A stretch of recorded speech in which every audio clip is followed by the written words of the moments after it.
Hey, Communications 100, this is Mike Garcia. So I'm here again presenting to you today, and thank you, you're an awesome audience. I'm actually here to talk about something that I'm really passionate about, and it affects all current and future pit bull owners. As someone who's owned 6 dogs, 2 of which were pit bulls, I'm very much against breed-specific legislation against pit bulls. So there's a couple of reasons why. The first one being that there's no pit bull dog bite problem in the U.S. as many people claim. The breed-specific laws that are out there, they don't address the owner. They're not humane, and there are viable alternatives to them. So all those things I'm going to talk about today and tell you why you should be against these breed-specific laws. If you own a dog, you probably know that they're part of your family, and you would never want that dog taken away, or worse, you would never want it killed. And that's exactly what breed-specific laws do in the U.S. So the first thing being the no pit bull bite issue. So people claim that there is, but to put it in perspective, there's 318 million people in the U.S., 83 million dogs, and there were 42 dog-related deaths in the U.S. last year. Of those 42, 27 were pit bull. When you put it in the grand scheme, it's about 1%. It's not a huge issue in the U.S. I agree though that one dog-related death is too much, but my point being they're not just pit bulls. Now, the bite stats that are currently out there are skewed, and a lot of quote-unquote pit bull dogs are actually mixed breeds, and a lot of people just say pit bull because they look similar, so it does skew the stats. The other issue is that if it was a large problem, there would be state and federal laws against it. There are none. There are city breed-specific laws and regionalized things like that, and those are the ones that I really have an issue with. Now, they also don't address the owner, and that's a very big problem. There's no mention in the current laws that are out there of tougher civil or criminal laws. There's no mention of dog ownership and safety education, which I think is actually really key.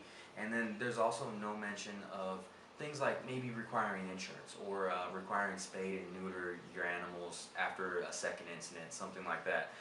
Or fining somebody after a first bite, second bite. Those things are not out there. They're not humane at all. So pit bulls are actually in areas where these laws are present.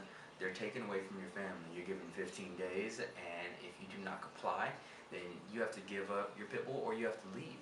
And when you give it up, they kill them. So without any prior instances of anything. And any pit bulls in these areas that are taken to a shelter are euthanized. 72,000 pit bulls a year are euthanized in shelters. Now, that's a large number for such a small amount of attacks and bites, things like that. The other thing is, I also want to talk about alternatives, because alternatives, there are a lot, as I mentioned before. There are breed-neutral laws that are proposed that do fine the owners, that do require them to spay and neuter after that second instance or whatever it may be. And they do it on their own dime. Now, there's also community dog ownership and safety education programs, and those are currently out there, but they're not nearly enough, and they need to be supported, and it would help to this cause. And there's also leash and anti-chaining laws.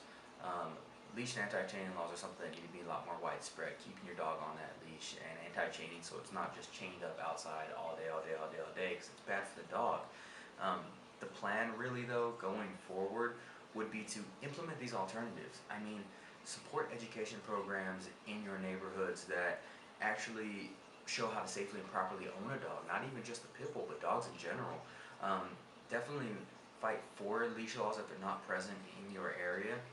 Fight for anti-chaining laws as well, because again, the temperament of the dog's affected because of being chained up all day, and that can cause bites.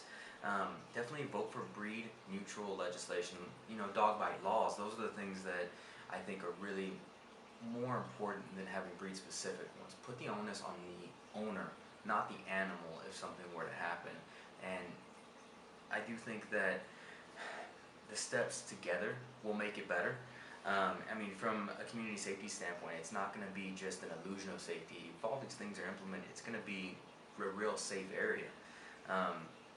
If all these are done, I mean, I think pit bull attacks and bites, even the minimal amount that are out there, would shrink even more. Now, there are people that say pit bulls were bred to be violent. They're always going to be violent, and it's never going to go away. Well, I argue that because there are pit bulls that are trained to be service dogs, things like that, that actually help people with epilepsy or whatever it may be. I have a video at the end of this that you should look at that will support that. And it's also kind of like saying, let's say you grew up in a crime-riddled neighborhood.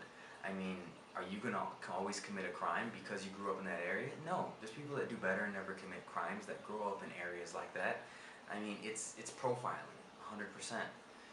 Now, they do say that pit bulls, even when they're raised correctly, can bite or attack, and it has happened.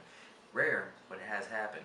Now, to that point though, I give an example. The very first full face transplant in the world was caused, like the effects of why their face was torn up, was actually from a lab attack. So it wasn't a pit bull, it was a lab. Again, any dog can do it at any time. If a dog's provoked, it can bite, and it doesn't matter the breed. Now, I did speak with you today about breed-specific legislation against pit bulls, and I know that there are a lot of dog owners out there. I mean, tons. And I stress again, pit bulls are dogs too.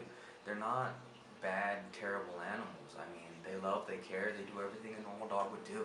Um, I do think that discriminating against them is obviously bad and something that shouldn't happen. All I ask is that we vote for breed neutral laws. Go ahead and if there's education programs in your neighborhood, support those education programs and obey the current laws that are around in your area for leashing and anti-chaining. Obey all those things if they're there, and if they're not, fight to get them there.